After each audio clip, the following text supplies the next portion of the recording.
mensagem do Evangelho, para poder escutar estes louvores que traz alento à nossa alma e refrigério aos nossos corações.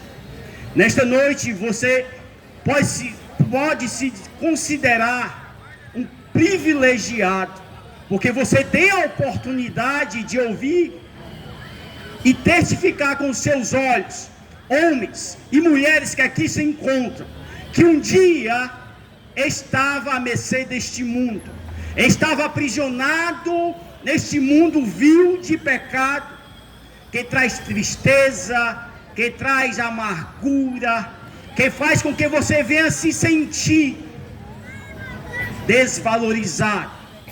Mas Deus te trouxe aqui nesta noite, e você tem ouvido a respeito de um evangelho, que é poder de Deus para transformar o homem, aquele que é o mais vil pecador, em uma nova criatura. Você tem escutado louvores estes que tocam não somente o seu coração, mas o mais profundo do teu ser, porque traz verdades escriturísticas que faz com que a sua alma venha se alimentar. E diante disto, eu quero trazer para você uma breve reflexão. Salmo 139 vai dizer: louvado seja o nome do nosso Deus eterno. Salmo 139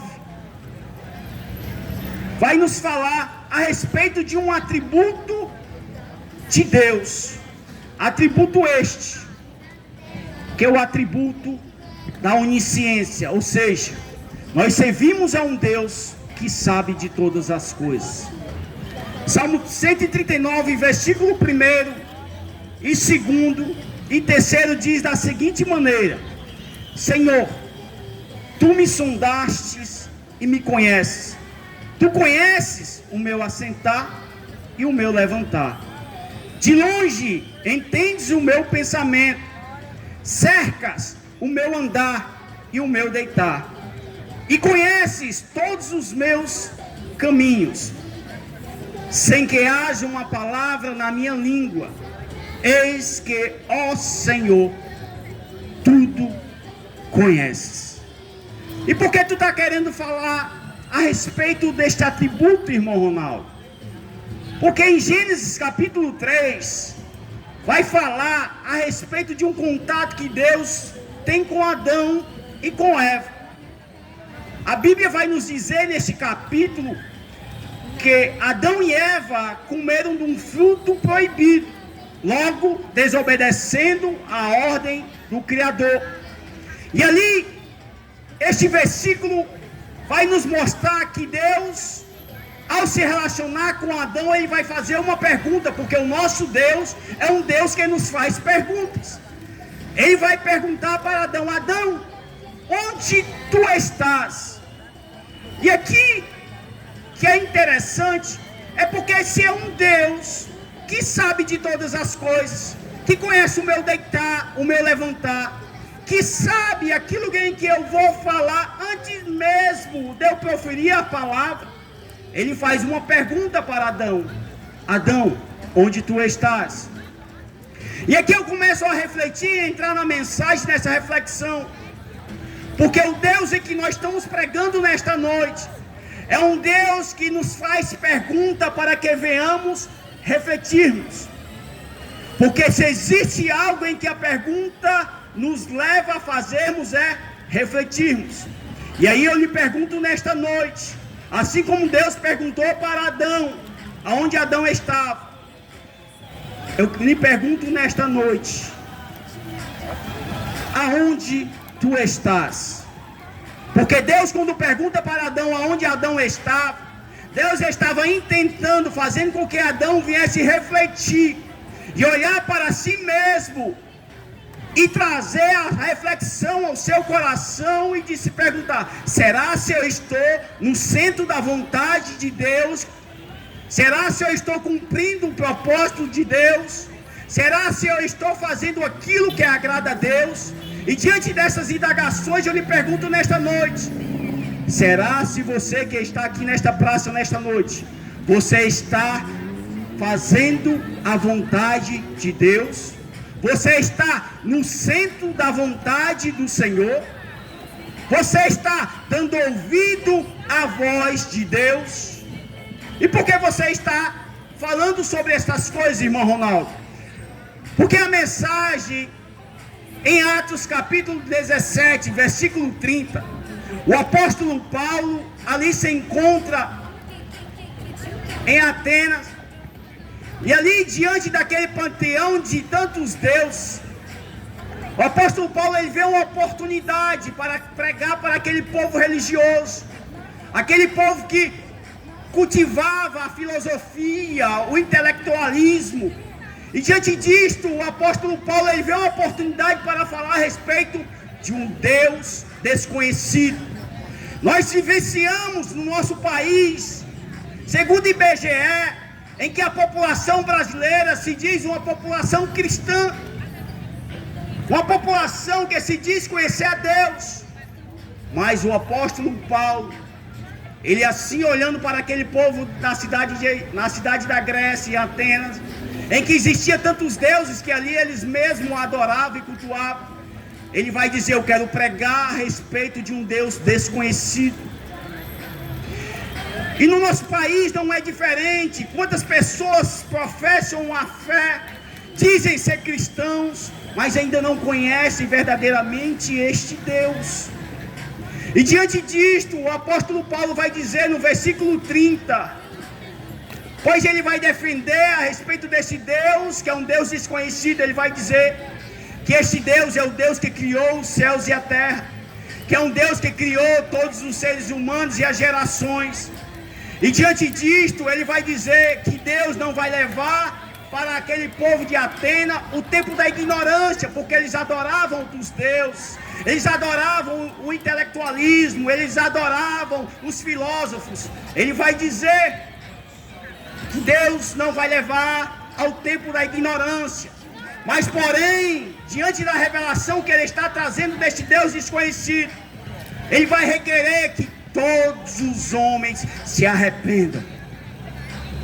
Talvez você venha pensar: é coincidência. Não, não é coincidência.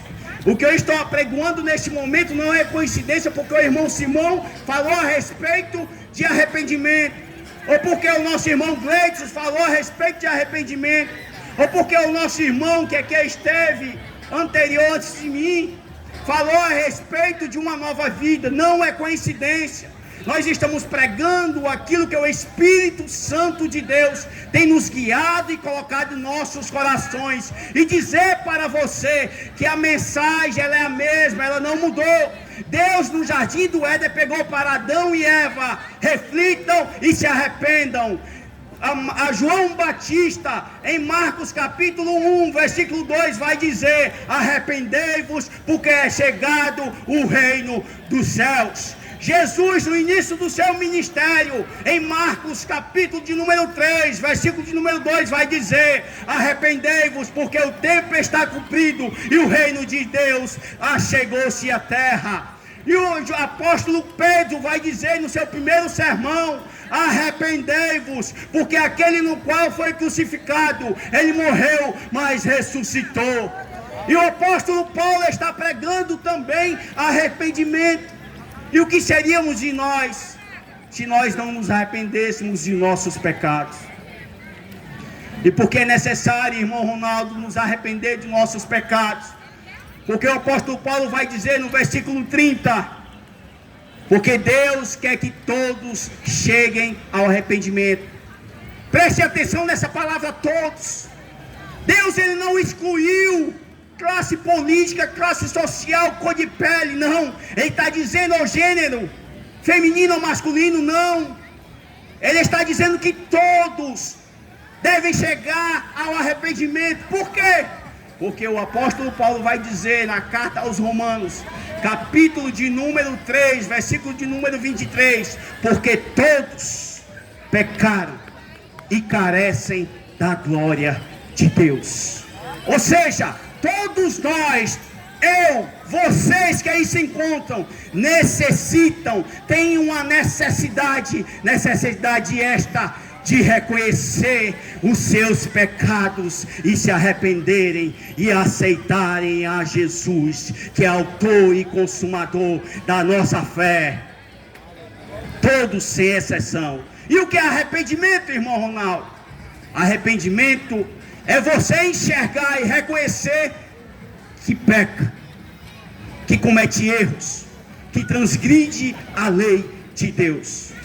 E eu vou citar apenas um pecado que aparentemente é algo simples, algo comum, que eu tenho plena convicção que todos que estão nesta praça já cometeram. E qual é, irmão Ronaldo? Eu creio que assim como eu já menti, também você já mentiu e talvez você ainda minta também.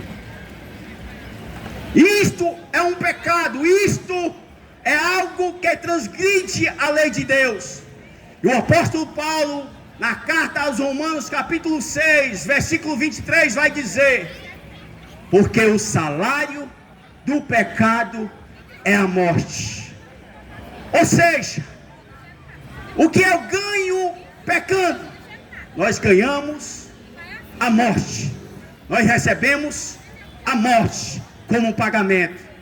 Mas eu quero lhe dizer, nesta noite, no nome do Senhor Jesus, que existe um evangelho, uma boa notícia para você que se encontra perdido, que se encontra neste mundo de pecado e pecando e não consegue deixar de pecar, não consegue deixar de transgredir a lei de Deus. Existe uma boa notícia para você, que aquele que não tinha pecado se fez pecador por mim e por ti, e morreu na cruz do Calvário pelos nossos pecados, para que eu e você fôssemos justificados e um dia nós viéssemos morar com Deus nos altos céus. E por que isso é importante? E aqui eu quero concluir, não quero me estender por conta do tempo. Eu quero falar algo que se encontra no livro da Revelação ou carta ao Apocalipse, que vai falar a respeito do juízo final. Capítulo de número 20. Vou ler mais 5 versículos que vai falar sobre a importância de aceitar Jesus como Senhor e Salvador de nossas vidas. No versículo 11 vai dizer: e vi um grande trono branco, e o que estava assentado sobre ele, de cuja presença fugiu a terra e o céu, e não se achou lugar para eles. E vi os mortos, grandes e pequenos, que estavam diante do trono, e abriram-se os livros, e abriu-se outro livro que é o da vida, e os mortos foram julgados pelas coisas que estavam escritas nos livros, segundo as suas obras. E deu mal aos mortos que nele haviam, e a morte e o inferno deram os mortos que nele haviam, e foram julgados cada um segundo as suas obras. E a morte e o inferno foram lançados no lago de fogo.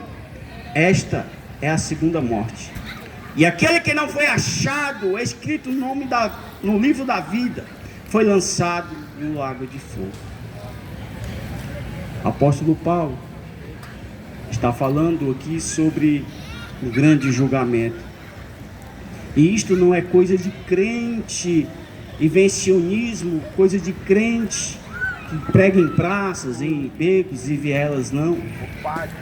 É a revelação de Deus através da vida desse apóstolo. Há um grande julgamento esperando eu e você.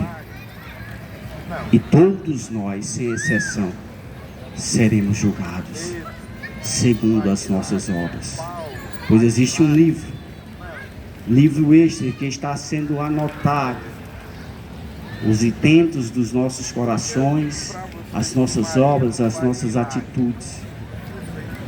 E aí eu te pergunto nesta noite, Deus sendo justo juiz, quando Ele abriu o livro que está escrito sobre as tuas ações, sobre as tuas atitudes, para onde tu irá?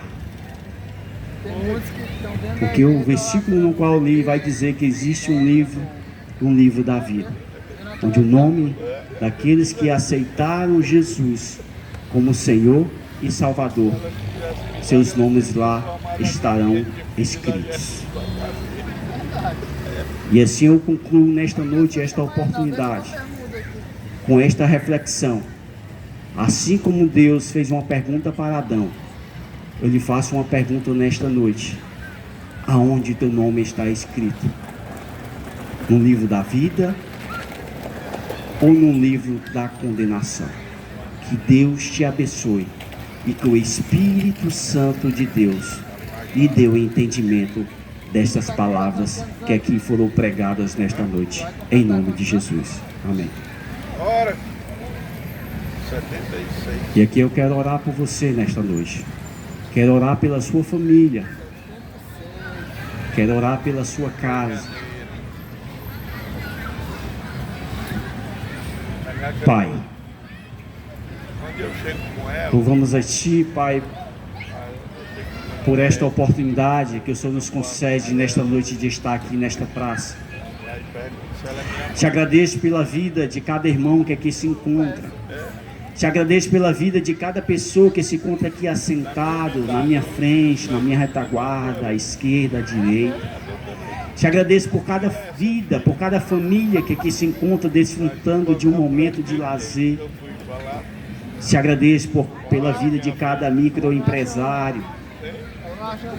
Pai, te agradeço por este privilégio, esta oportunidade que o Senhor nos concede de testemunhar a respeito do Teu poder, do Teu amor, do Teu Evangelho. Na noite de hoje, Pai, eu quero te pedir, no nome do Teu Filho amado Jesus Cristo, que cada pessoa que ouviu, Senhor, as ministrações da Tua palavra, que ouviu os louvores, Pai, que o Senhor venha lhes conceder o entendimento, que o Senhor venha abrir, Senhor, os olhos deles, para que eles possam enxergar e refletir sobre a Tua vontade para a vida de cada um deles, que eles possam compreender o Teu chamado, o Teu projeto que é maravilhoso na vida de cada família. Pai, no nome do Senhor Jesus, que a Tua mão poderosa, que Teu Espírito Santo adentre em cada coração, aqueles que se encontram angustiados, tristes, que o Senhor possa consolá-los e confortá-los nesta noite. Aqueles que acham que não tem mais jeito, que não tem mais solução, que o Senhor possa se revelar a eles como Deus do impossível. Que nesta noite, meu Pai, no nome do Senhor Jesus, com teu braço forte, tu estenda a tua mão poderosa nesta noite sobre cada vida que aqui se encontra. Eles possam sentir o teu toque, e o ser deles possam ser inundados por este amor, Senhor, incomparável. Que nesta noite, no nome do Senhor Jesus, o Senhor possa fazer aquilo que nós não podemos fazer. E assim nós cremos que a Tua palavra é viva e eficaz, e mais cortante do que a espada de dois gumes, que penetra até a divisão da alma e do espírito, discernindo juntas e medulas. Assim eu te peço que a Tua palavra adentre e produza frutos dignos de arrependimento em cada coração nesta noite, no nome do Senhor Jesus, e que o Senhor nos leve em paz e em segurança para os nossos lares. Continua conosco, nos abençoando e nos guardando em nome de Jesus. Amém.